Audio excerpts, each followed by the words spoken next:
नवविवाहित महिलांकर मृत्यु नणंद को गिरफ दाबी थाना घेराव कले शताधिक महिला।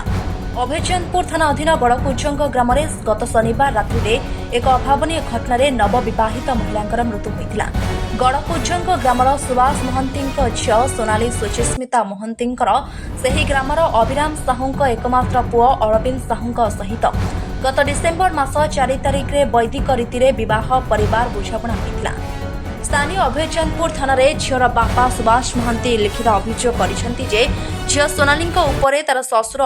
शाशु गीतांजलि साहू नणंद सुचित्रा साहू ज्वाई अरविंद साहू यौतुक जनित अत्याचार करने सहित तांकर झील सोनाली को हत्या करथिले। अभयचंदपुर पुलिस सोनाली शशुर अभिराम साहू शाशु गीतांजलि साहू ज्वाई अरविंद साहू को गिरफ्त कर कोर्ट चालाण करथिबा बेले नणंद सुचित्रा साहू को पुलिस गिरफ्त न करथिबा जुगु आज झीर बापघर परिवार सहित गड़कुजंग ग्रामर शताधिक महिला नणंद सुचित्रा साहू को गिरफ्त करने दाबी अभयचंदपुर थाना घेराव करथिले। एसहित हत्यार उचित तदंत कराई दोषी को उचित दंड मिलने झीर बापा माँ और संपर्क माने दाबी करथिले। अभयचंदपुर थाना अधिकारी समीर राउत कहते 7 घंटा भितर 3 जन आसामी मानक गिरफ्त कराई कोर्ट चालाण करा। शव व्यवच्छेद रिपोर्ट आसिबा परे आईन अनुसार कार्यानुष्ठान ग्रहण करा। आपण माने पुलिस उपरे विश्वास और भरोसा रखंतु।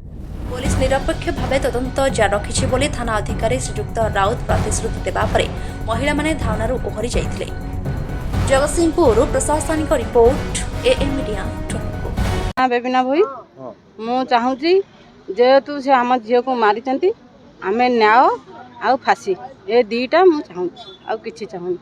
केते महिला आछन काहे आछन कोडी आछन से झील सकास्ता आइ न्याय पाइया को न्याय ताको दंड आ एतिकी आ थाना को आसु थाना वाला न्याय दौन जे पोस्टमार्टम आसी सारा पर आम नड़ू आम ठीक बाटर जाऊँ कितु बाटर जाऊँ आज कि 6 दिन होगा काली की 7 दिन होगा काली की गोटे आउ कौन समय अच्छे कि समय ना 7 दिन भितर जहाँ पोस्टमार्टम 7 दिन भितर बाहर कथा एवं बाहरनी आउ आम समय कौन नबू आम झील आ बाप पुओ माँ फाँसी हवा निश्चय से बाप पुओ माँ 4 जन झील 4 जन को झील जाई ना झील बुलूची बाप माँ पुओ अरेस्ट आउ तो झील अच्छी बुलूची झील तो मैंने भिलेन आ मो ना उमाकांत महांती घर गड़कुजंग झुओ जो मरीजा सी हूँ मोर झीआरी मो भाई को झील आज्ञा। तो आज अभयचंदपुर थाना रे महिला माने इठी धारणा बसक आस्ते कौन अभियोग कौन थिला? अभियोग एया जे मो झील को से माने मारी देइजेंदी मारिदेवा भितर से बाप पुओ 3 जन जाक आ माँ से अरेस्ट होइजेंदी किंतु तांको झील जो 4 जन को ना रे आमे एफआईआर देइथेलु से 4 जन भितर 3 जन अरेस्ट होइजेंदी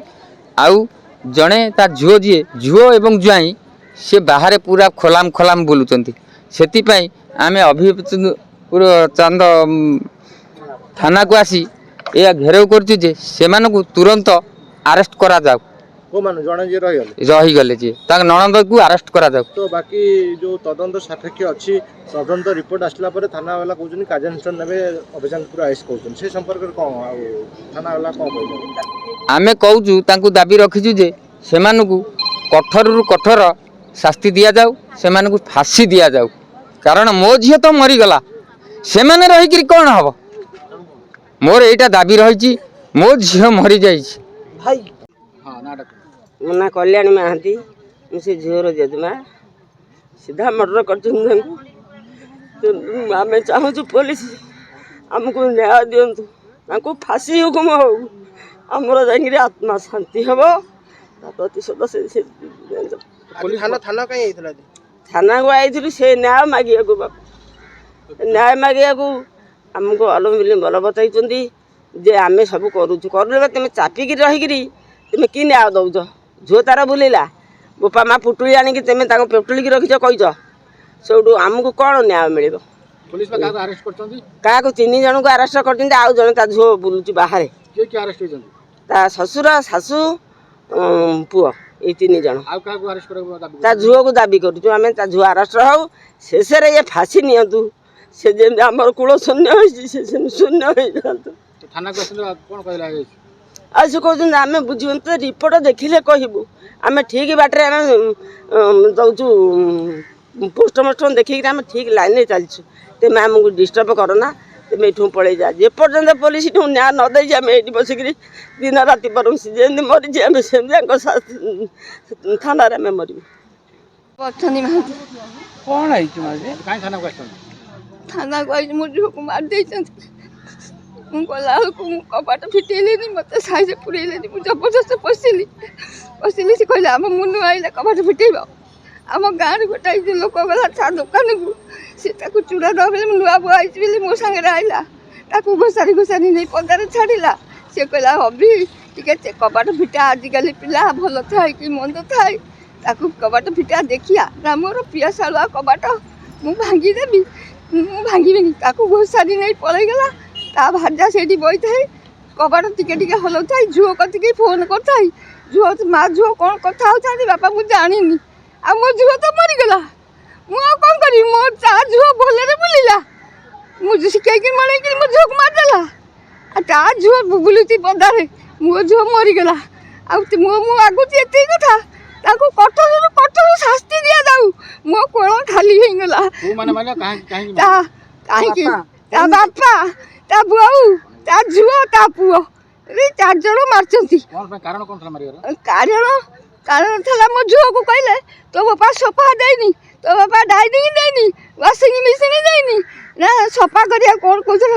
ସେଇ ୱାସିଂ ମେସିନ୍ ଦେଇନି ଗ୍ରାଇଣ୍ଡର ଦେଇନି ଟିଭି ଫ୍ରିଜ୍ ଦେଇନି ଏଇ ସକାଶେ ସବୁବେଳେ କହିଲେ 20 ଲକ୍ଷ ଟଙ୍କା ଦଉନି ତୋ ବାପା ଦେଲେ ତୁ ଏଠି ରହିବୁ ନହେଲେ ରହିବୁନୁ ଯେତେବେଳେ ଦେଖିଛି ନିଚାଟିଆ ବେଳ ତାକୁ ମାରିକି ତା ତୋଟି ଉପରେ ଛିଡ଼ା ହେଇଯାଇ ମୁଁ ଗାମୁଛା ପକାଇ ଦେଇଛନ୍ତି ମୁଁ ଦେଖିଲା ବେଳକୁ ବ୍ଲଡ଼ ହେଇଯାଇଛି ମୁଁ ଝୁଅଲ ହେଉଛି ସିଏ ଯୋଗଣିଖିଆ ବସିକିରି ଗୋଡ଼ ହଲଉଛି ମୋ ପୁଅ ସାନ ପୁଅ ଗଲା ମୋ ବୋହୂ କହିଲା କାଳିଆରେ ବୋଉ କ'ଣ ହେଉଛି ମୋ ଝୁଅ ଆଇଲୁ ନା ସେ ଦିଅର ଭାଉଜ ଗଲେ ଯେମିତି ଗଲେ ସେ ଯୋଗଣିଖିଆ ଗୋଡ଼ ହାତରେ ଗୋଡ଼ ପକେଇକିରି ହଲଉଛି ପାଇଯାଇଛି କାମ ପାଇଯାଇଛି ହାତ ହଲେଇକି କହୁଛି ଆଉ ଏତିକି ବି କହୁଛି ତା ମୋ ଝୁଅ ଯେମିତି ମୋ କୋର ଖାଲି ହେଲା ତା କୋର ଖାଲି ହେଇଯିବା ଦରକାର ମୁଁ ଆଉ କୋଉଠୁ ଝୁଅ ପାଇବି। ଦାବି ରଖିଛି ତାକୁ ଯେମିତି କଠୋର ଦଣ୍ଡ ଦିଆଯାଉ ଶାଶୁ ତା ପୁଅ ତା ବାପା ଅଫିସର ଫାଶୀ ଦିଆଯାଉ। 1/6/2025 ତାରିଖରେ ଜଣେ ସୁବାସ ମହାନ୍ତି ଗଡ଼କୁଜଙ୍ଗର ଜଣେ ରିପୋର୍ଟ କରିଥିଲେ ଯେ ତାଙ୍କ ଝିଅ ଯଦି 6 ମାସ ତଳେ ବାହା ହେଇଥିଲେ ସେଇ ଗାଁର ଗଡ଼କୁଜଙ୍ଗ ଗାଁରେ ସେ ତାକୁ ତାଙ୍କ ଶାଶୁଘର ଲୋକ ସସ୍ପିସିୟସ୍ କଣ୍ଡିସନରେ ତାର ମୃତ୍ୟୁ ଘଟିଛି। ତ ଏହାକୁ ଭିତ୍ତି କରି ଗୋଟେ କେସ୍ ଆମେ 42 ନମ୍ବର କେସ୍ ରେଜିଷ୍ଟ୍ରେସନ୍ କରି ଇନଭେଷ୍ଟିଗେସନ୍ ଥିଲା କରିଥିଲୁ। ଇନଭେଷ୍ଟିଗେସନ୍ ଭିତରେ ଆମେ ସେ ଯେଉଁ ତାର ହଜବ୍ୟାଣ୍ଡ ଥିଲା ହଜବ୍ୟାଣ୍ଡ ତା ନାଁ ହେଉଛି ଅରବିନ୍ଦ ସାହୁ ସେ ଝିଅର ଶ୍ୱଶୁର ଅଭିରାମ ସାହୁ ତା ଶାଶୁ ଯିଏ ଥିଲା ତାଙ୍କୁ ଆରେଷ୍ଟ କରି ଫରୱାର୍ଡ଼ କରୁଛୁ। ତାପରେ ବି ପୋଷ୍ଟମର୍ଟମ୍ ଇନକ୍ୱେଷ୍ଟ ପୋଷ୍ଟମର୍ଟମ୍ ପାଇଁ ପଠାହେଇଛି। ପୋଷ୍ଟମର୍ଟମ୍ ରିପୋର୍ଟ ଆସିଲେ ପ୍ରକୃତ ମୃତ୍ୟୁର କାରଣ ଜଣାପଡ଼ିବ ତାପରେ ଫର୍ଦର ଇନଭେଷ୍ଟିଗେସନ୍ ଆମେ କରିବୁ। ସେମାନେ ଆସିଥିଲେ ଯେ ଫର୍ଦର ଆଉ ଜଣଙ୍କ ନାଁରେ ଆଲିଗେସନ୍ ଥିଲା ତାଙ୍କ ନଣନ୍ଦ ଯିଏକି ତାଙ୍କର ଗିରଫ ପରେ ତଥାପି ଇନଭେଷ୍ଟିଗେସନ୍ ଚାଲିଛି ସେଇଟାକୁ ତାର ଇନଭଲଭମେଣ୍ଟ କେତେ ଦୂର ଅଛି ସେ ଆଙ୍ଗେଲକୁ ସବୁ ଆଙ୍ଗେଲକୁ ଭେରିଫାଏ କରି ତାପରେ ଆକ୍ସନ୍ ନିଆ ହେବ।